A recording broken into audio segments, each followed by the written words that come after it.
Today we will focus on the facilities master plan task force and have an update. And with that, I'll turn it over to Dr. Buck. Well, thanks, President Laverty. So this is the other one, not to be confused with the one that Steve was just describing. So Rob Schwartz is here with us this evening. We're about a year into this process, just by way of reminder. About a year into this process, we had a break in the action over summer break. We've met one time since then, and Rob is going to give us an update tonight on where things are with the facilities master plan to this point. Welcome back, Rob. Thank you. Good evening. If you remember, we're talking about reimagining, re-envisioning, and then reinvesting in the community. And I think that's important. That tagline really has set the parameters for what this committee is working on.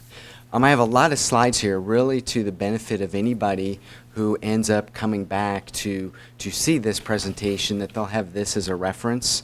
Really, it helps document where we were August of last year, and then where we've gone, where we are. And I'm going to focus a little bit on a couple things as we move through. I go to this next slide here. It's a little bit slow in response. But as it's clicking through, if you remember back towards May, you as a board said, hey, we think we need a little more time with the committee. We need to have some more public input from the community. And so listening to what your recommendation was, we changed the process for phase 2, where we added more committee meetings and 3 more public inputs. And we're working with district administration on what those public inputs could look like.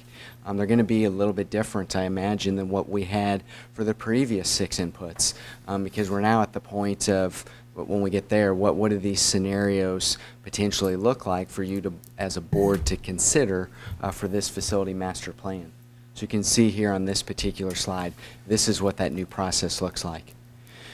The other thing that I wanted to focus on is, again, we have these belief statements that came out of the subcommittees. These are foundational to their understanding of how they're building the scenarios. Budget information, you've heard a lot tonight from Steve's presentation.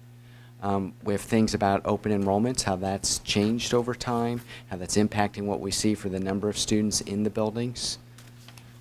We have reasoning here for why the committee has been honing in for the elementaries to be 4-section buildings of a size of about 600 students. So you can see a range of ideas here, from financial to academic to professional, things that really tie together that it's bigger than just money or bigger than the condition of the buildings. We have information that we've showed you in the public inputs, as well as these board updates that show the existing Pebble costs, the leadership evaluation of the buildings, and how that relates to a total cost to bring these buildings to a certain condition for educational programming. We have a facility cost index.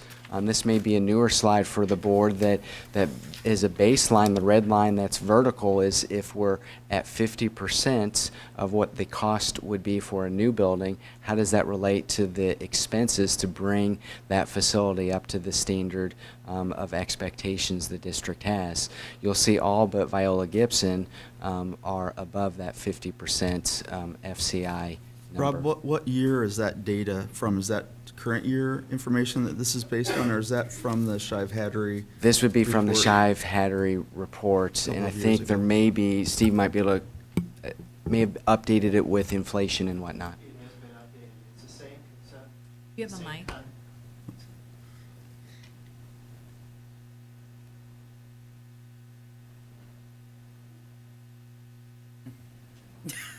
Just come here.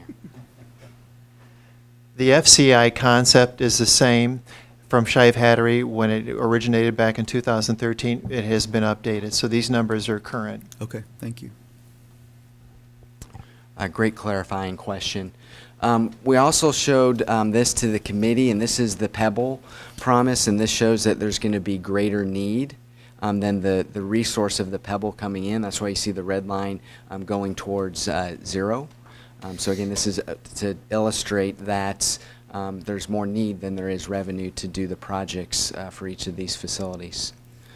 This next slide we've showed you before when we were at those last public inputs, we had 3 different scenarios that we're looking at, whether it was 13 4-section 600 buildings, or if there's 3 450s and the rest 600 buildings, or if there's 4 450 buildings and the rest 600, how you can see in relation to new buildings, which is the top line, which is either the 260, the 254, the 252, and then you can see the total cost for those elementary buildings, again with the Pebble and the leadership needs for those facilities. You can see what those costs are for, at that time, those 3 different scenarios. The next slide shows the work that Steve did that tried to illustrate, because we've been talking about brick and mortar funds, the Pebble, the SAVE, but then there's also some of the things that could be done in this facility master plan have an impact on the general operating fund. So the blue column represents what we have with our existing 21 elementary buildings.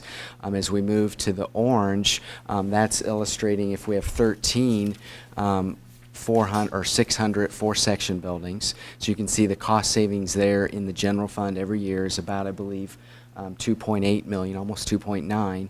And then if we have another scenario with some 450 buildings, you can see that it actually would cost the district more than what their general fund is to operate the 21 buildings right now. So again, just to help the committee understand that some of the decisions that we can do with the brick and mortar may have a positive or negative impact on the general operating funds of the district. This gets at your 5%, all of that, right? When we left in the June meeting, the committee was at having these 13 buildings at 600 students, 4 sections. You can see some of the things that they had related to Metro and the idea that it needs to be in a different space. That's where we left in June, so they had time to percolate and think and talk with different people in the community. And when we came back on September 14th, we had 2 activities that we honed in on for them, and I think they're going to be imperative as we move into the public inputs that will occur in November. And the first was an activity about sustainability. And everybody has a different view of what sustainability may mean, right? So we had this activity where a brainstorming activity where it was the initial words, do they think about with sustainability as it relates to the school district? Each of the tables then from those words created their top 5 words that they thought would illustrate or define sustainability.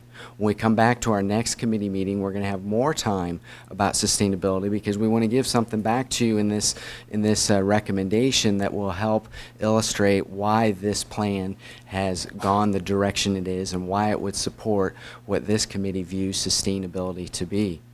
The other activity that we had was to start creating some of the scenario opportunities for what could happen with the district.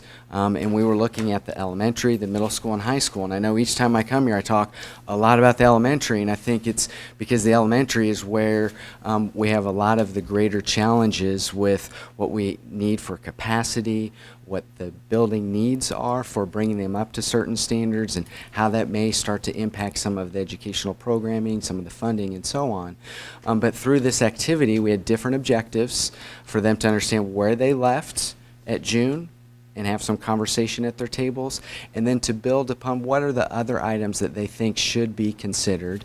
And then we gave them kind of a wild card at each of the tables, and there were some resource limitations that they had.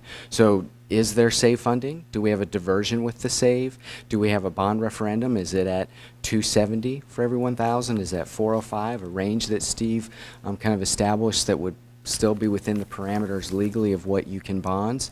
I mean, some were combinations. And so from that, they were able to then start to prioritize what would the projects be that they felt would have the greatest impact on the educational achievement and day-to-day operation or experience those students have in the classrooms. So we're still working on those, and as we get to the next meeting, again, we're going to start to spell out what did this mean as you were looking at this from the different perspectives of funding constraints or opportunities. Once we get to part 3, this is when you get the recommendation. This is in December. What is the implementation timeline? What are the things that you may consider? Do we have a better understanding of what SAVE extension may be? Do we talk about bond referendum? Do we do anything? Those are the things that when we get to phase 3, we're not there yet because we don't yet know what are the specific details of what this plan may look like. So with that, I open up to some questions or comments that you as the board may have. First, Rob, I just want to say that I think on behalf of the entire board, we want to thank you for your work on this. I think all of us have been hearing a lot of feedback, a lot of input. You know, anytime that we're talking about children, facilities, tax dollars, neighborhoods, there's a lot of personal things at stake in those conversations. And I do want to commend you and the citizens of Cedar Rapids that are part of this committee that's been working on this for helping us think through this process. And I think as a board, you know, it's imperative that we as a board don't wait another 20 years. We've said this, you know, before. These can be difficult decisions, but we have the capacity, I think, right now to take this on and to think down the next 15, 20 years. So we appreciate that. And we know that it's not going to be an easy road necessarily to go down. There's a lot of factors, as we mentioned. So thank you for all of your work on this. And again, I think for the public, you mentioned early on, the board did extend this timeline. And we want to guarantee that we have enough space in the community, enough opportunities for people to give us their input. And so the good work of Dr. Buck and your committee for extending that and figuring out a way for it to work.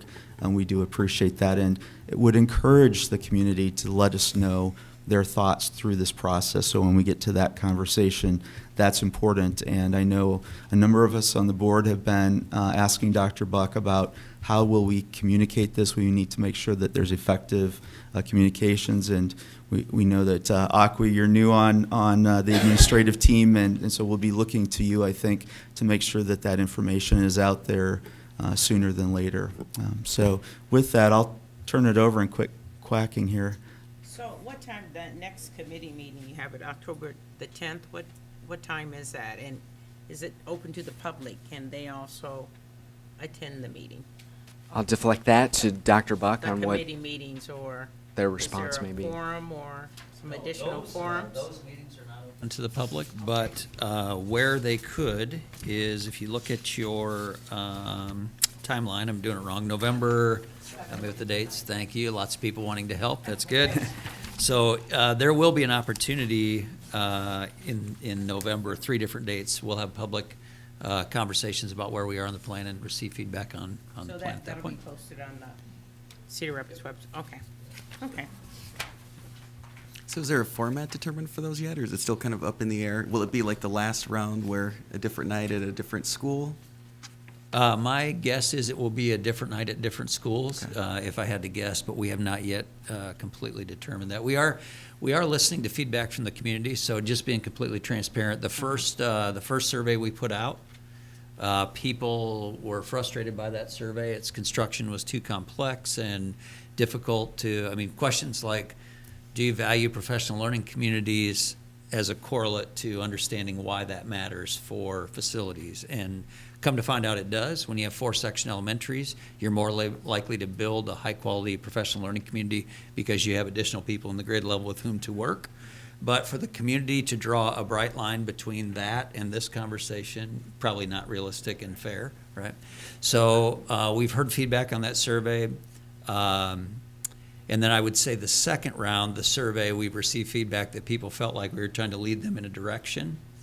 And the intent wasn't to lead in direction, it was to receive feedback, but we also want to be sensitive to that. So I'm not sure where the survey lands at this point, if we would get the power out of it that we intend relative to kind of how it's gone on the first 2 surveys. And so my guess is, and then we also heard at the second committee meeting, people felt like they weren't given a variety of options. So if you remember what that was like, and this maybe is a longer answer than you intend, I'm just trying to acknowledge, I'm just trying to Right. acknowledge the transparency of, we are listening to community feedback on what those experiences are like and to what extent can we improve the experience for our community members in this next go-around. So we'll try to construct that in a way that's guided by the feedback from those first 2 experiences to receive feedback that we hope to from our community.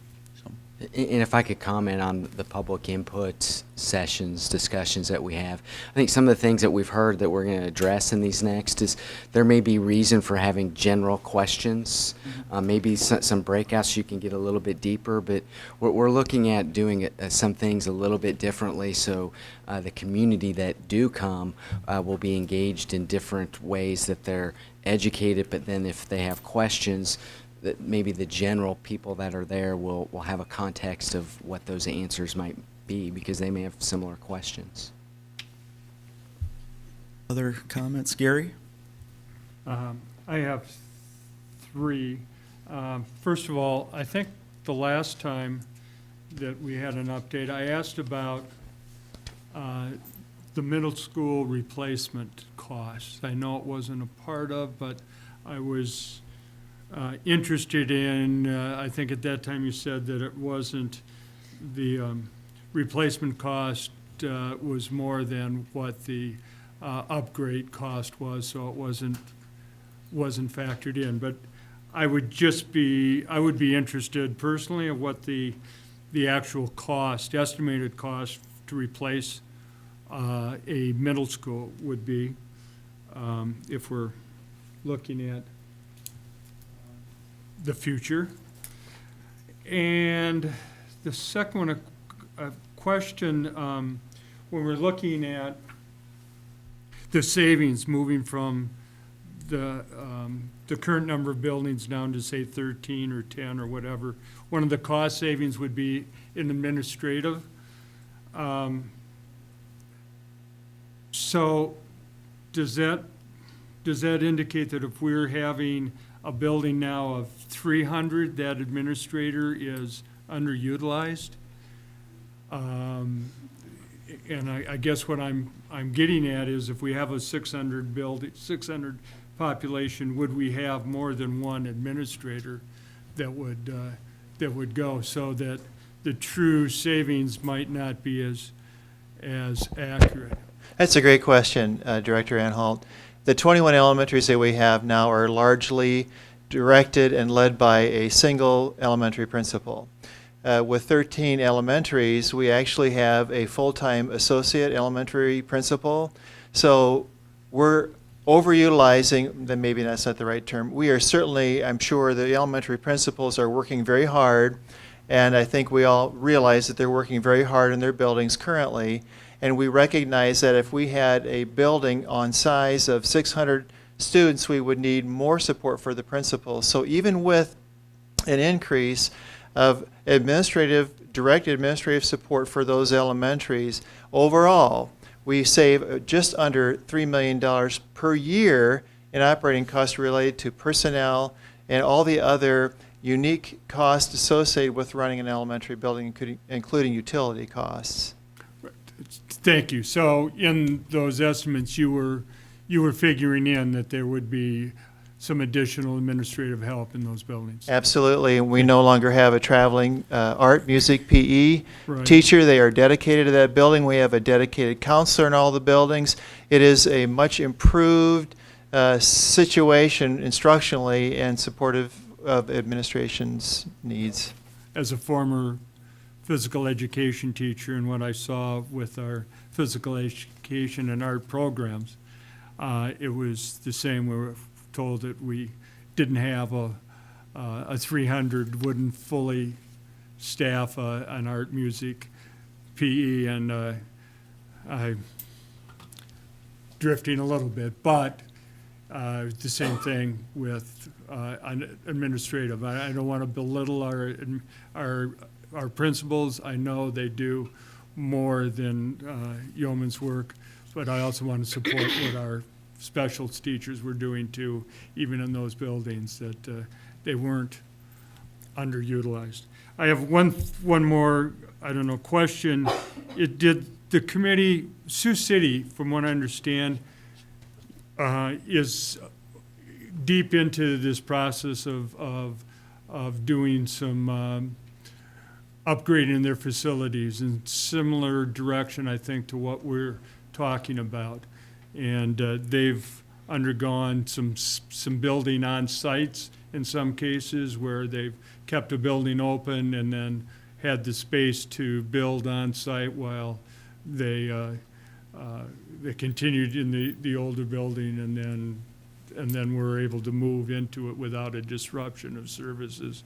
But there were also having to find ground and a larger space for a larger building. I just wondered if the committee has, as I said, they've been at it for quite a while, if you've had a chance or if they've had a chance to look at what Sioux City is doing. The committee themselves, unless they went there on their own, know on the Sioux City. As far as what we know about Sioux City, we've had conversations with their district administration, your district administration, to talk about lessons they've learned. But committee members did have the opportunity, those that went down to Kansas City, to see 2 urban districts that did that very same thing, and they were able to visualize the brand new building, and 6 feet away you could see the existing building waiting for it to be demolished as they just moved over to the new site. So we've given them some opportunities to see that, and we would also, with Sioux City, they more than can go to that school district and see those facilities. So could I give a couple follow-ups to that? Absolutely. Yeah, so one of the first follow-ups is the $3 million. There's been some amount of misunderstanding, and we could do a better job of communicating. So I'm not, the $3 million, we're not intending that as a cost savings. We're intending that as a reinvestment in our schools. So what we would really hope would happen with those $3 million is that they would get reinvested in our schools, additional teaching support. When I'm in buildings, one of the 2 or 3 things I hear the most is we need more people to engage in this work in authentic ways to better serve kids. And that $3 million represents hiring additional people working directly with kids. And sort of a correlate to that is there's worry then that people would be losing their jobs. One, if we can reinvest like we intend, that would be our first desire. There will be some of these jobs that transition, but we're talking about a 15-ish year time horizon. So we believe we could naturally through attrition over 15 years, this is a situation that would resolve itself over time. So this isn't we're going to do some amount of reduction immediately. This is a 15-year conversation. And then, so I think that's important. The second follow-up is, as it relates to spaces, one of the concerns we've heard in feedback from the community is that we intend to either, one, put all of our schools on one site, and that is the Morgan Creek site. I can tell you as sure as I'm sitting here, that will never happen. We own 37 acres or something at Morgan Creek, and that's not anywhere near the right size and doesn't make sense that we would bus every elementary kid in the city over to Morgan Creek. So I don't know whether that emerged, and trying to be respectful, but I can tell you that's not going to happen. The second thing is this idea that we're going to build a sort of a ring of schools around the city and not be sensitive to our urban core or our core neighborhoods. And I will tell you, if you look what Rob had on the screen, every one of the places that we're talking about having a replacement school is an existing school site. So we're not even in a conversation about obtaining land as a committee. We're talking about putting schools back in place.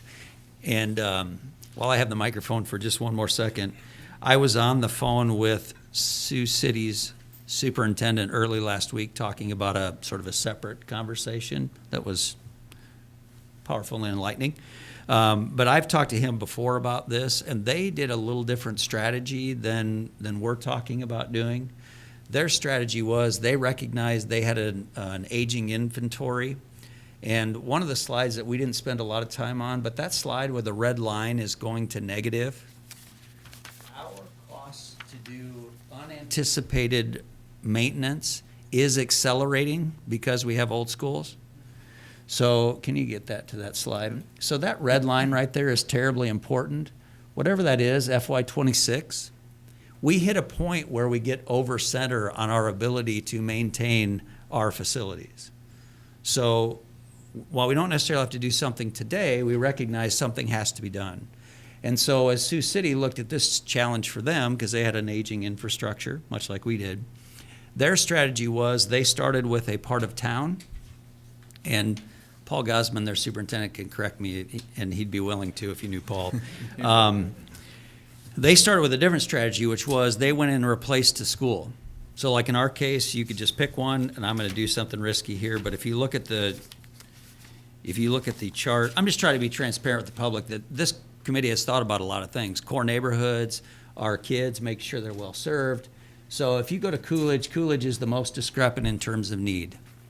So what Sioux City did in their strategy is they would have looked at a chart like this. They would have gone to Coolidge and they'd have said, hey, Coolidge families, we would like to build you a new school. How do you feel about us building a new school on an existing site? And you know what they said? Holy cow, we'd like to have a new school. So they built a new school. And you know what that created? Demand. So then they went to the next neighborhood, the next school, and said, hey, we'd like to build you a new school. How would you feel about building a new school? And you know what they said? Gosh, we'd like one too. So their strategy in Sioux City was, yes, they're replacing inventory, but they're doing it in a manner that is a little bit different than what we're trying to do. So we're in sort of this, those that hear me speak often know I only know like three things. One of them is we're in sort of a Chinese pull toy activity right now. If you're familiar with those, finger toy, so you pull, and the more you pull, the more difficult it is. You have to actually move your fingers together. We have to figure out a way in our community to move our fingers together in a way that makes sense for the community, to replacing an aging inventory to provide even better places for our kids to learn and our staff members to work. And in addition to that, we could create community hubs that don't currently exist. So if you go to our aging schools now, and this is no criticism of our aging schools, they were designed in an era when once you were in the building, you were in the building, right? There isn't modern schools when they are built designed to be locked off areas so the community can have lots of access to them. So what we could transition to in a plan like we're describing and thinking about is, instead of thinking about it as 21 existing elementaries, we're talking about potentially 13 community hubs or 13 community anchors, where you can set it up so the gym has restrooms built right in alongside it. And as soon as school day is done, you can lock that off, and the community through key card access can have access, and suddenly now we have 13 more publicly available gyms than we had before this process started. So I'm talking longer than I intended, other than to say I worry that the community thinks this committee is sort of huddled down and not taking into account a whole bunch of things. And what I would tell you is this community has talked about where's the heat map of our children that are most likely to be represented in a socially, economically disadvantaged way, and how do we make sure we take care of them in particular? How do we make sure we don't lose track of our core neighborhoods? How do we enrich and enliven our city through community hubs? How do we, and this board's direction around SAVE. So another thing that's guiding the work of this committee is, at the last time Rob was here, there was general sort of guidance from this group that our first priority for funding would be SAVE. If we know that the extension of SAVE is the first priority of the board, that's about $212 million. Steve's going to cringe because I'm going to say a number, plus or minus $5 million. You know, that's why he runs the books. Yeah, that's why he runs the books and I don't. But if we knew we had about $212 million through a SAVE extension, then in what way does that impact the conversation of this committee? That's part of the scenario work we did much more organically the last time we were together. So I didn't intend to say this much other than I just want to reassure the community. We are listening. We are trying to attend to a number of dimensions of this. It is complex, and we need to do something. So. Thank you. I think Ask another question. I appreciate that. Yeah, no, definitely. I think you covered it. So Gary? Just thank you for dialogue, Dr. Buck. I just, along with that, because I've been saying that these schools are not Cedar Rapids Community Schools, our district, but they're community buildings. They belong to the community, and so I think as we move forward, we need to continue. And in that vein, I think we need to continue to have dialogue with our community, with our city government, because they all have have an impact on the total community. So I would encourage us as we move forward, and maybe after November and we have a new look at maybe our city government, we recommit to that. I think even before November, it might be good.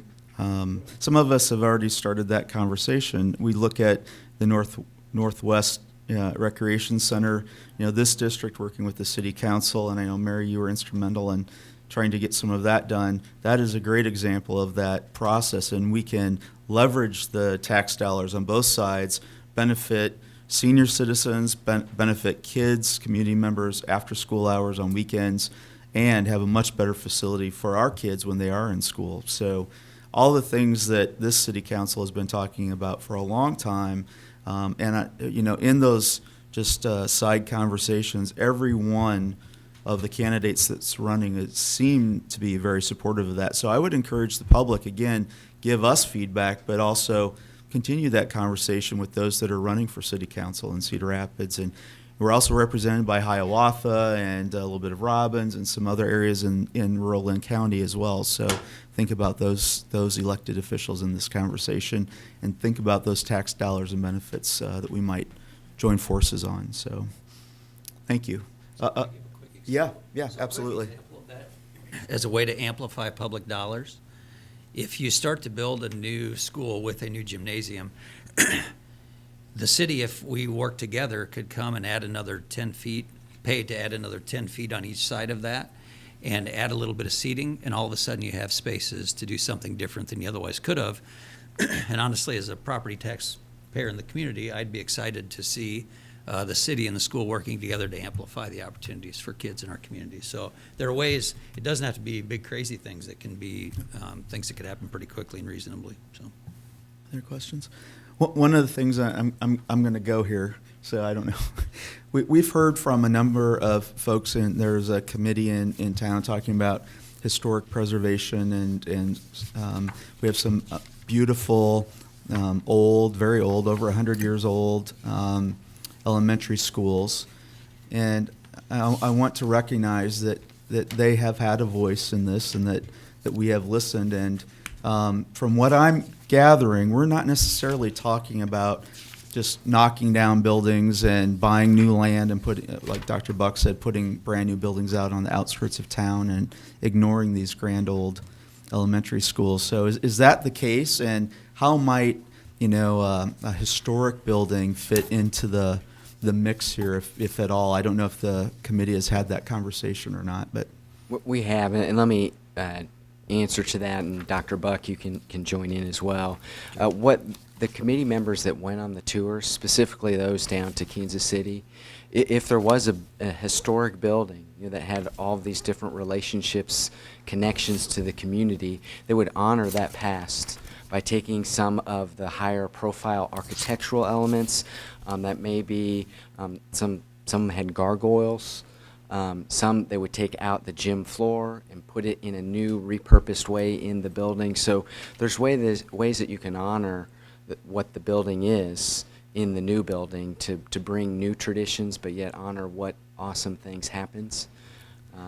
So part of my understanding too, though, if there was an old building, we went down this path, I think post-flood with Harrison, I think we had those conversations. People wanted to save that. It would have meant totally gutting, basically redoing leaving the outside, but fixing it so that it was stable, gutting the inside, adding all new HVAC, adding all new walls, adding all new utilities in there. And the cost, and I'm thinking back to that 50% line, so the cost would be a lot greater, from what I understand, to do that sort of renovation versus building new. Is that accurate? Yeah, that's what the architects have indicated. Okay. There's generally more cost with what you just described. So that's a decision too, and I don't know, the board, we haven't gotten into this discussion, but at some point, the community in our public conversations needs to decide, is that extra money, and I don't know how many millions of dollars, probably that is more, is that of value to us as a community, to us as a school district, to spend that extra money to save those buildings, or are there opportunities to repurpose those buildings? Is there another use for them? Or the community decides we really would value what you were talking about, these newer buildings that had some historical preservation of some of the pieces of those older buildings. So I'm hoping in this conversation with the community coming up that that's a real key part of it, because there is a strong historical value to many of our buildings, and we've lost a number of them, but at the same time, I think we want to do what's best for the kids and respect the taxpayer dollars. And if taxpayers think that preserving older buildings is what we should be doing and they're willing to spend the money, make sure you tell us that and why you think that in this process.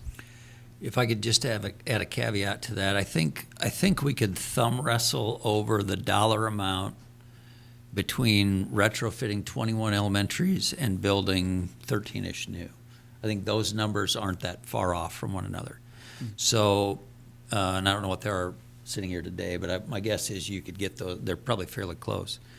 So one of the things that's occurring in this conversation that makes it additionally complex is, let's say for the sake of what I'm going to say next, that the dollar amount is very close to one another. Okay. If you keep 21 elementaries and retrofit them, all of the challenges that we currently face with those schools, from staffing inside, uneven section sizes, shared specials teachers. If you're an ELL kid, you're less likely to go to your home school because we have to aggregate to get enough students together to support them. If you're a special needs child, you're less likely to go to your home school. If Susie Buck, my older sister, was in a multi-grade classroom 2 different times at Van Buren 40 years ago. So we've had a solution about solving class size issues in Cedar Rapids for at least 40 years, where we do grade blending, which is not the preferred thing if I were to listen to parents closely. So this is where the two conversations sort of slide past each other when you get into the straight money conversation, because the straight money conversation is, I don't know that there's that much difference in total cost. But it doesn't solve a whole lot of things that the committee has decided are worth trying to solve as a part of this process. And so that's where, if you receive feedback that people say, if it's about the same amount of money, why not just retrofit the existing schools? Mm-hmm. They're not also embedded in a year-long conversation about what we think would be best for kids and staff members to deliver on these other parts of it. And it's counterintuitive. As those schools get larger, you're more likely to have evened out section size. So I'll give you, these are the things that are sort of interesting that are worth saying publicly, because I know people watch this at home. Hi, Mom. And that's a little joke. And so if you were to look at our kindergarten classes this year, and you were to take all of the kindergarten students in the district divided by the total number of kindergarten teachers, I'm not talking Title I, I'm not talking special education teachers, I'm not talking any teachers other than kindergarten teachers, our class size is what we desire it to be within 0.1% of total kids. So we are investing in class size. We value class size. And I don't know what that number is, 21 or 22, somebody could, 21. If you go to first grade, it's also 21? Kindergarten is 21,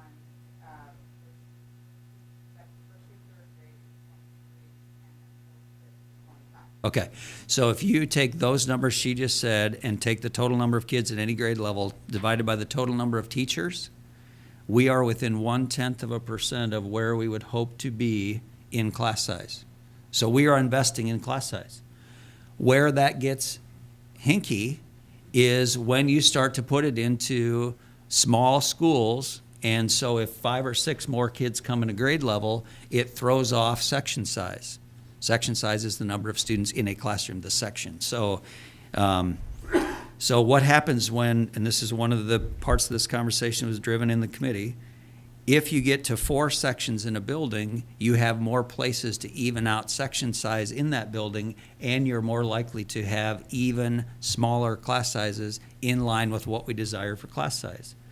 So yes, I appreciate feedback from the community in the context of understanding this what people, I think, perceive and what we know to be the case aren't always exactly the same, and we have a role in communicating that so they do understand why we arrived at the conversation we have in front of us tonight. So, And to arm you as a board, if you go to page 20 and you look at that first column, it's about $15 million difference between the renovation of the buildings, and then if you had 13 brand-new four-section buildings of 600 students, and then what Dr. Buck was illustrating with basically the general fund, page 21, when you see the difference, when you come down to the blue column and you see the operating funds for the 21 buildings of about 15.9, so basically 16, and then we go to the orange shaded, the middle columns, you can see the savings of about 2.9 every year, which again gets at what Dr. Buck was saying with the brick and mortar. The decisions we make there have an impact on what other investments you can make in programming in each of the buildings. So that $2.9 million in estimated annual savings, that's not included in the $15 million difference between building new and retrofitting, right? No. That's additional, and so what you're saying is that money, the intention is to be reinvested into additional staff to support kids at the classroom level, which yeah. I've been on the board now, this is starting 11 years, and we continue to talk about trying to invest, at the classroom level as much as possible in redirecting funds, which are Yes. limited, so. Yeah, so it's the two interesting. slides that are especially important, sorry, I didn't mean to step No, on it's the end of good. that, President Laverty. The two slides that are especially important that represent two different important concepts. Slide 19, that red line is a facilities issue, so this is facility dollars and where that conversation is headed, the capital conversation. Page 21 is the operating cost. So we have facility costs and we have operating costs, and our facility costs are going to at some point overwhelm existing inventory if we don't do something. And we have an opportunity to recoup almost $3 million annually if we do this to put back into classrooms from an operations side. So there's two different important concepts in working in tandem with each other. So.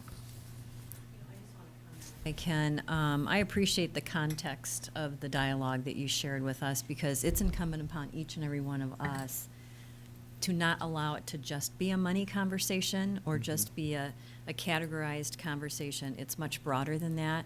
This will get difficult. People don't like change. This is a big change for our community, but the more we engage in dialogue outside of the meetings that you're having with our stakeholders, we have to have these same conversations in our work, in our Rotaries, and on other committees that we serve on. So I appreciate that. And every time we talk about it, we should bring these same topics up. And if I could just do one more. Man, I have wanted to talk about this, right? I'll So give you you sense some it? grace on this Thank one. you. Yeah, I'm on my third As I said, paperclip, so each time I talk, I move a paperclip over in my pocket, and then, yeah. He needs a little grace. Yeah, I do need grace at Okay. times. All right. Now I've forgotten my point. Oh, no. And one of the things I would just say to folks as an encouragement, so one of the things we've heard is some of our buildings have different historical value in the community. So can I just give an example at the risk of giving examples? So if you were to look at page 22, could you just take us to 22? And you see sort of where the conversation is as the group right now. So we have learned that Wright School is a prairie-style, long yellow brick, unique to the era in which it was built, and most places didn't invest in that style of brick. And I'm not giving it the honor that it's due, other than to know I'm being respectful about what it is.